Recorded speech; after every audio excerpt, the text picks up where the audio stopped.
Well, thank you everybody. My name is Merci à tous. Donc mon nom est Erich Sahan, je travaille pour Oxfam. Oxfam travaille dans 94 pays dans le monde pour essayer de lutter contre l'injustice, contre la faim dans le monde.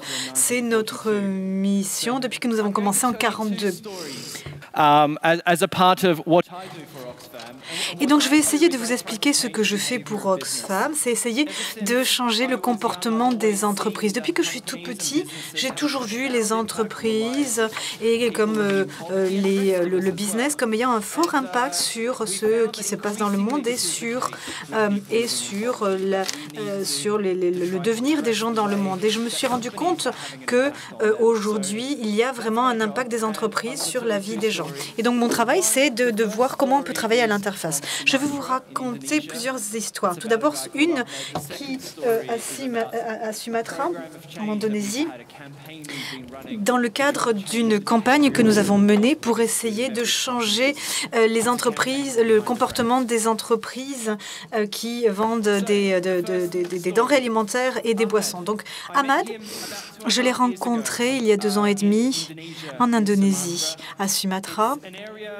C'est une partie du pays que nous avons visité il y a assez peu de temps parce qu'il y a eu un grand incendie de forêt, qui a détruit une grande partie de cette forêt.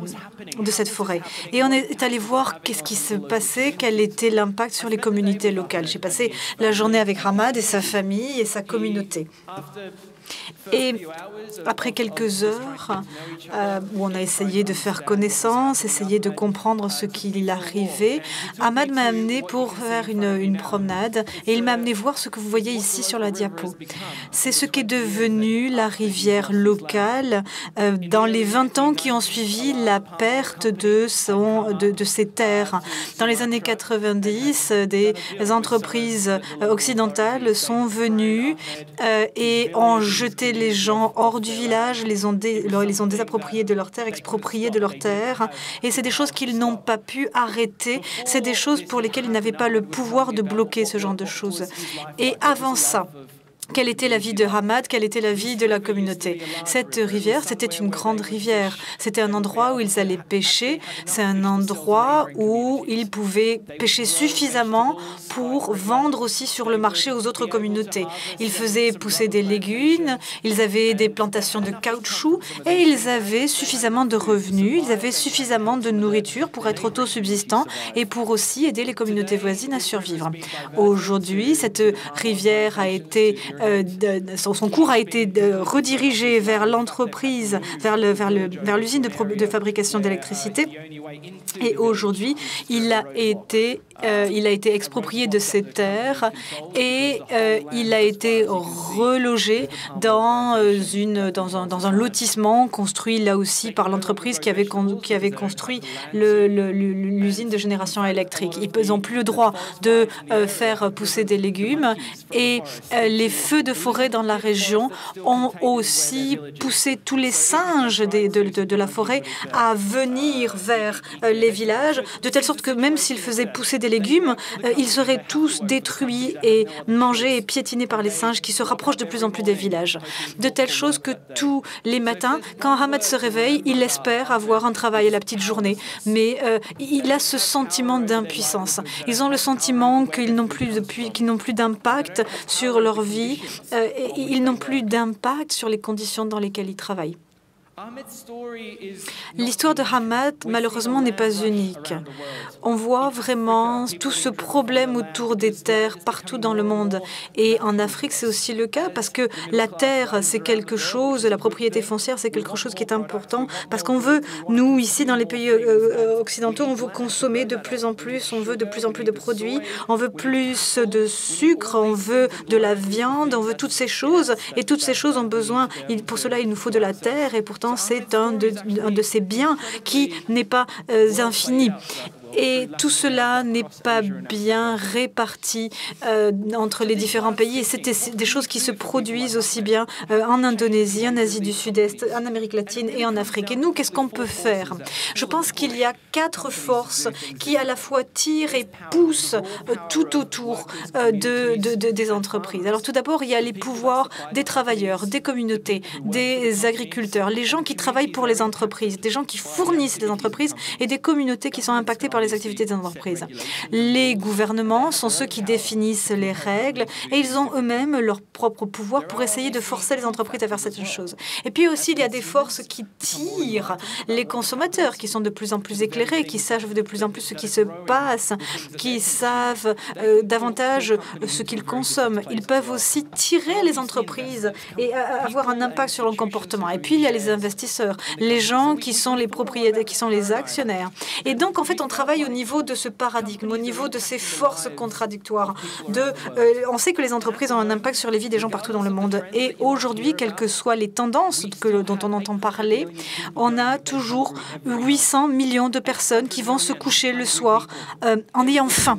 La faim au ventre, 800 millions de personnes chaque soir. Et c'est un marché aujourd'hui où on se demande est-ce que les gouvernements font ce qu'il faut. C'est vrai que les gouvernements ont un rôle à jouer, mais ils n'ont pas la formule magique.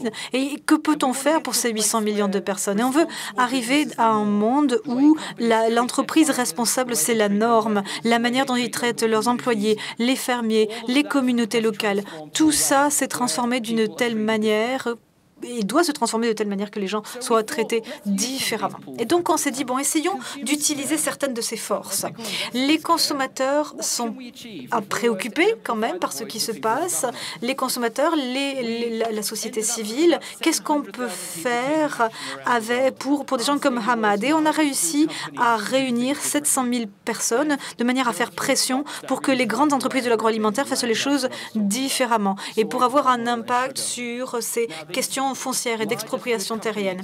Donc ces grandes entreprises agroalimentaires sont parmi les acteurs les plus puissants de la planète. S'ils changent la manière dont ils font l'acquisition de leurs ingrédients, dont ils fabriquent leur sucre, si les terrains sont acquis différemment, si les communautés sont informées au préalable, eh bien les choses ont vraiment changé pour les gens comme Hamad. Donc c'est vraiment le message que nous avons essayé de véhiculer et que tous ces gens de la société civile ont essayé de véhiculer auprès de Coca-Cola, auprès de Pepsi. On ne peut pas se mettre des œillères, on ne peut pas être complètement insensible au fait que les gens sont expropriés pour qu'on ait du sucre dans nos denrées alimentaires. Et il y a eu une réponse.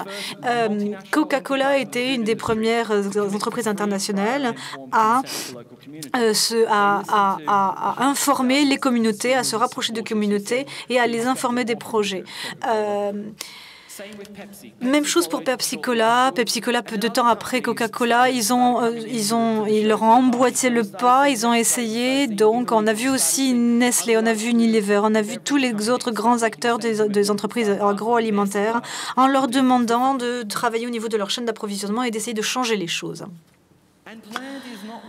Et la propriété foncière, les terres, ce n'est pas le seul problème. Il se passe plein de choses. Ces 10 entreprises ici sur cette diapo sont vraiment des gens qui exproprient des fermiers partout dans le monde. Et ce qui est intéressant sur ces 800 millions de personnes qui se couchent la faim au ventre tous les soirs, c'est que la majorité d'entre eux vivent dans des zones rurales, agricoles.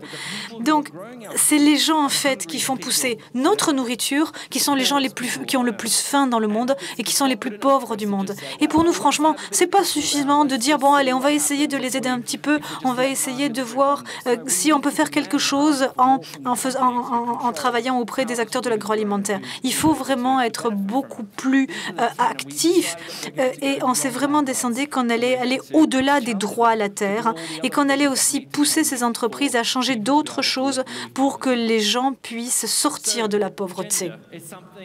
La question du genre, c'est quelque chose, quand on travaille dans le domaine du développement, c'est quelque chose dont on parle beaucoup.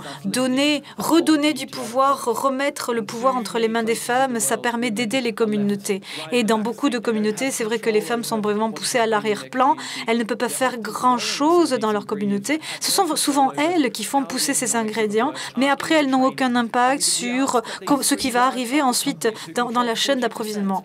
Et l'une des entreprises qui domine 40% du marché du cacao, ils nous ont écoutés. Ils nous ont écoutés sur le changement climatique, parce qu'on sait que l'industrie agroalimentaire est responsable de la majorité des émissions de gaz à effet de serre.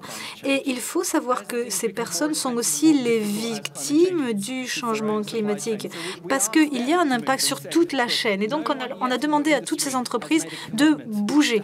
Et pour l'instant, c'est vrai, peu d'entreprises se sont fixées des objectifs. On leur a dit, pourquoi vous ne seriez pas les premiers à vous fixer des objectifs en matière de réduction des gaz à effet de serre? Et Kellogg's a été l'une des 2 entreprises à répondre positivement. Et ce sont des choses qui ont vraiment un impact sur les gens qui sont pauvres de leur monde. Donc, ce sont donc les droits à la terre, le genre, le changement climatique. Et on continue. Et on a continué à agréger cela sur un espèce de tableau, un classement, pour essayer de les motiver, de les aiguillonner, de faire en sorte qu'on voit les résultats qui sont induits par nos actions. On leur dit, voilà, avant vous aviez des œillères, maintenant on vous a sensibilisé à ça, vous avez commencé à changer des choses. À gauche, vous voyez où se trouvaient les entreprises en 2013. On voit que la carte est petite, mais les couleurs font sens, n'est-ce pas?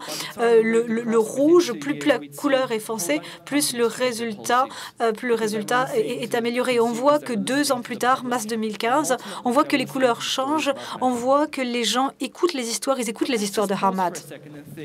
Essayons maintenant, pour un instant, de penser pourquoi il nous faut pousser sur les entreprises de l'extérieur. On sait que les entreprises feront le nécessaire si on peut leur démontrer un intérêt, si on peut leur permettre de faire aussi plus de profit.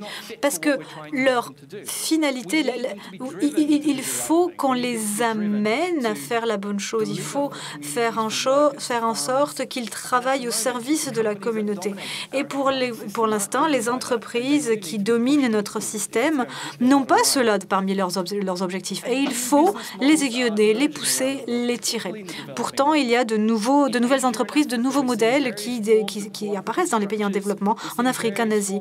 On voit différents types d'entreprises sociales qui ont justement des moteurs bien différents de ceux des grandes entreprises, qui est la maximisation du profit à court terme. Et on voit que l'impact de ces entreprises est très différent sur les gens qui vivent dans la pauvreté. Ici, vous avez les entreprises qui travaillent pour les grands industriels du chocolat. Ce sont des entreprises qui leur permettent d'investir dans leur propre vie, de reprendre le pouvoir sur leur vie.